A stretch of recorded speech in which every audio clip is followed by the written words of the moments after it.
has certainly struggled with its own issues over the last number of years, and one would forgive South Africa for thinking that perhaps it is just the COVID-19 response that has perhaps affected us most. But it has been our own policy responses to ailing growth, to failing fiscal development, should I say, which has certainly impacted where we sit when it comes to ratings agencies. That impact then affecting the local currency. When compared to the rest of the world, this saga doesn't make us the only ones suffering, but it does make us the worst in terms of suffering then. Taking a look at how we fare when compared to other emerging markets, this is the worst 7, if you want to call it that. South Africa's rand falling 26% year to date versus the US dollar then. So we've capitulated, having started the year at 14 rand against the US dollar, now sitting at around 19 rand 40 odd against the US dollar. It does mean that we've continued to feel the hurt and feel the pinch. 20 rand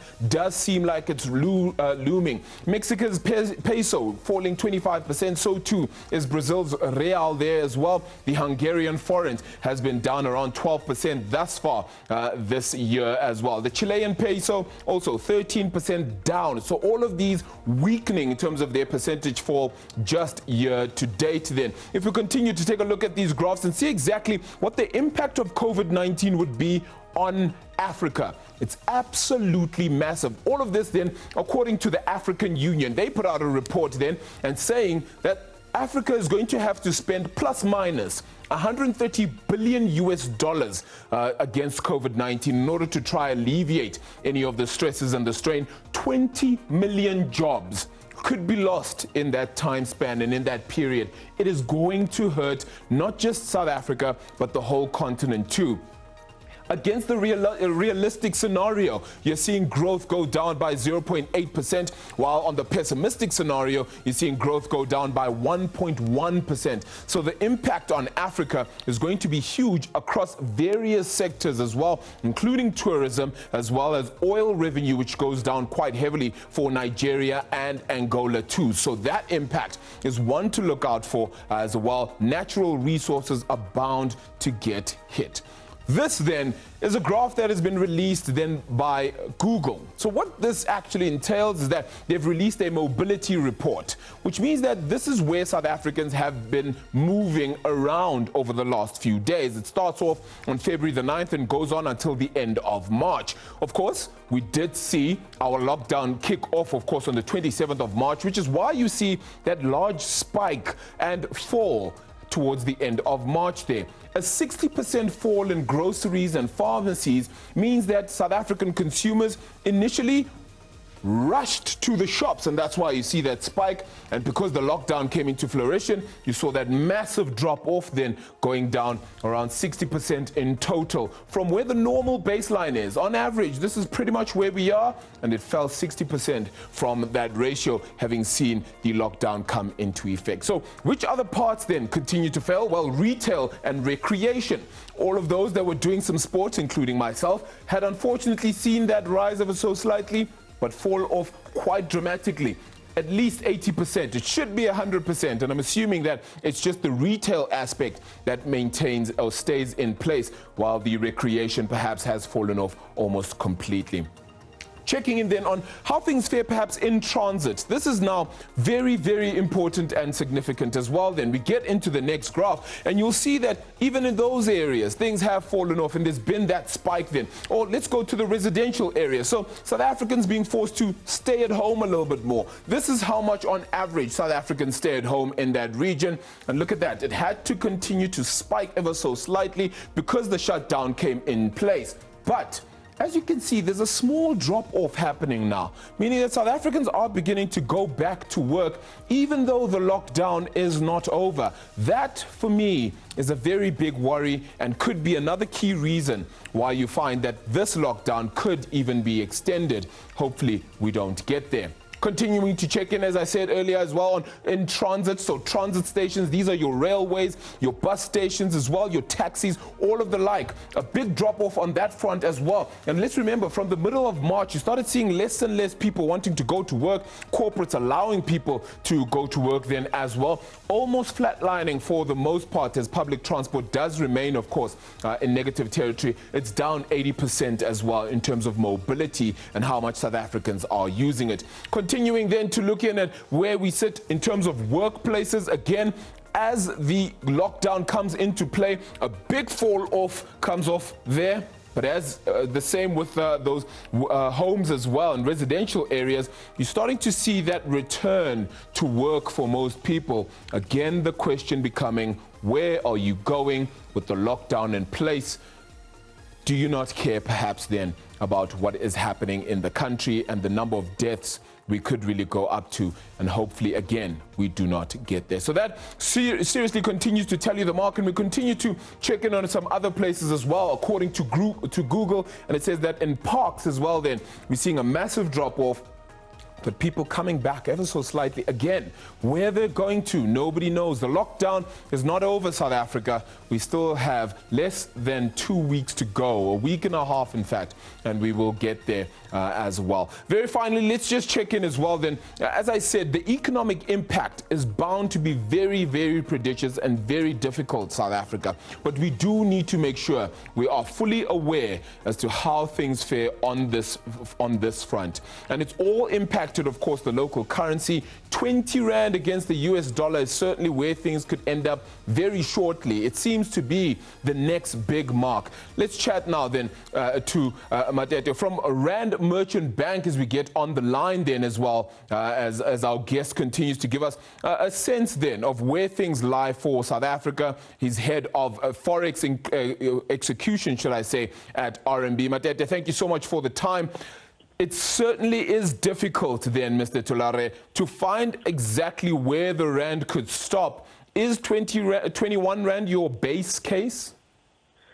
Hi, Arabile. Look, it's quite an interesting time in financial markets, truth be told. I think if you just cast your mind back to the beginning of the year, we started with the Rand on positive territory with the US and China reaching some sort of trade deal, and obviously that also gave markets a bit of a kick, and obviously we started off the year in a very positive spread. And, you know, less than 6 months later, look where we are. It's approaching 20. I mean, given the fact that we started at 14. So already 5 Rand weaker. But, I mean, if you look at the Rand over the past week, we have been hit by, obviously, not only what's happening on a global front and obviously the coronavirus that is wreaking havoc just from an external backdrop with regards to global growth, but also we've had 2 ratings downgrades in a space of a week. Just prior to Moody's giving us a downgrade, the Rand was at 1764, and just after Moody's downgraded us and before Fitch gave us their announcement this past Friday evening, we're already trading at 1877. So it just shows you the magnitude of, obviously, you know, just the coronavirus having a global impact in terms of global growth, but also the ratings agencies giving us a downgrade. And then that, unfortunately, just gives the local country a negative sentiment. So that's where we are. We're really in uncharted territory at the moment. Yeah, it certainly does begin to hurt. And as you say, uncharted territory at the very least. What is it, though, about this that makes it feel perhaps a little bit worse off than the 2008-2009 crisis? It's not as long, though, but it becomes the fiscal response. Do you feel like that is playing its part here in weakening the currency? So, look, Arabila, I think if you need to look at it as two separate things. I mean, if you just look at COVID-19, yes, it doesn't feel like the global financial crisis that we had in 2008. I mean, in 2008, people were still active in the economic activities. You know, flights were still operating, hotels and accommodation was still happening. There was still a lot of travel and tourism that was taking place. Factories weren't being shut down. So there was still a bit of economic growth still happening despite the financial crisis. Now, it's a totally different thing because it's a combination of an economic crisis plus a health crisis. I mean, you just look at the number of factories that have been shut down. You look at the number of travel restrictions that have been imposed from an airline perspective. I mean, that is going to unfortunately filter through into all the economies. I mean, when we started off the year, a lot of analysts and economic estimates were showing that global growth for 2020 would be around 3.5%. Now, with this situation that we find ourselves in, the numbers are constantly being reviewed, and we're seeing global growth potentially being at 1.5% to 1.9%. I mean, Fitch themselves on Friday afternoon actually said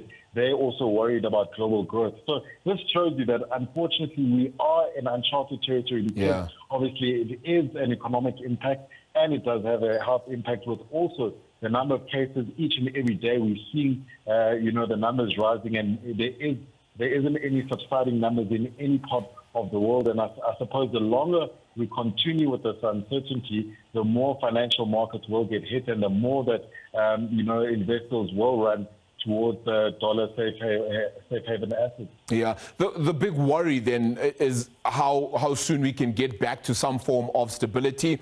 What would you say, though, would be able to cushion the blow and make sure that we don't go, yes, we've gone far enough already, but we don't go any further?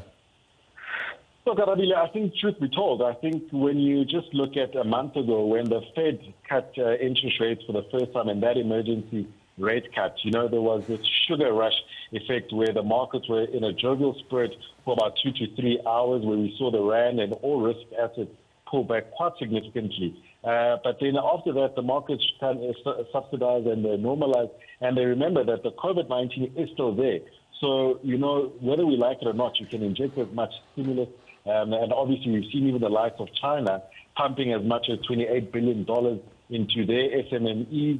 We've seen even India pumping about $22 billion into the same sector. But nonetheless, what's really going to drive us out of here is obviously finding some sort of vaccine or cure, something that will actually prop up economic growth. I mean, we have seen China slowly opening up their factories, and obviously this is also a good thing because it shows you that even the numbers that they're reporting on a daily basis, they are subsiding somewhat. And this is, I think, could be a small cushion in the long run. Matete Thulare, thank you so much for that. But really, really appreciate it. Head of FX execution at Rand Merchant Bank, they're giving us a sense, look, it's going to be a tough route. It's going to be an absolutely tough route to some sense of stability. One, the coronavirus itself needs to subside somewhat, and we do need to try and find a way to then cushion the blow as well for South Africa's economy. However, the most important thing is to lose as little in terms of life as possible. We don't want to lose any more than the 11 we have right now.